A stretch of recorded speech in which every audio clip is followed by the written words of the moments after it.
Recy Taylor, a 24-year-old African-American sharecropper, was walking home from church in Abbeville, Alabama, on the night of September 3, 1944, when she was abducted and raped by 6 white men.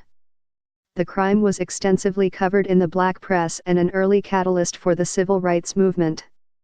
The NAACP sent a young activist from its Montgomery, Alabama, chapter named Rosa Parks to investigate. African Americans around the country demanded that the men be prosecuted. But the attack, like many involving black victims during the Jim Crow era in the South, never went to trial.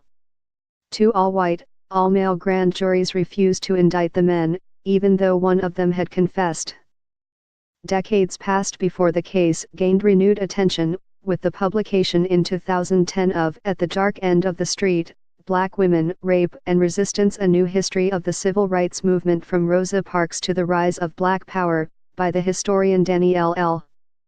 McGuire. The book prompted an official apology in 2011 to Mrs. Taylor by the Alabama legislature, which called the failure to prosecute her attackers morally abhorrent and repugnant. Mrs. Taylor died in Abbeville on Thursday, 3 weeks after the release of The Rape of Recy Taylor, a documentary about the crime. She was 97. The death was confirmed by her brother, Robert Lee Corbett.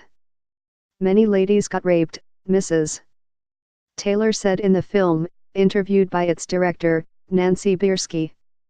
"The peoples there, they seemed like they wasn't concerned about what happened to me, and they didn't try and do nothing about it.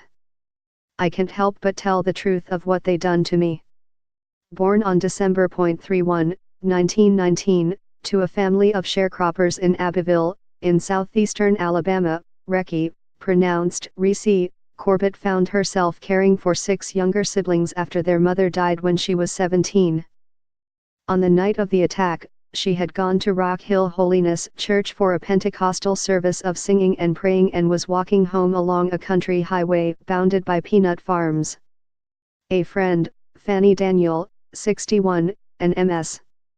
Daniel's 18-year-old son, West, were with her. They noticed a green Chevrolet passing by several times. Eventually the car stopped, and 7 young white men, armed with guns and knives, stepped out.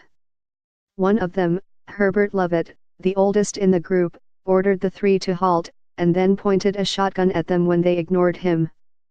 The men forced Mrs. Taylor into the car at gunpoint and drove her to a grove of pine trees on the side of the road, where they forced her to disrobe. She begged to be allowed to go, citing her husband and their 3-year-old daughter. But Mr. Lovett was unmoved. Ordering her to act just like you do with your husband or I'll cut your damn throat, he and 5 other men raped her.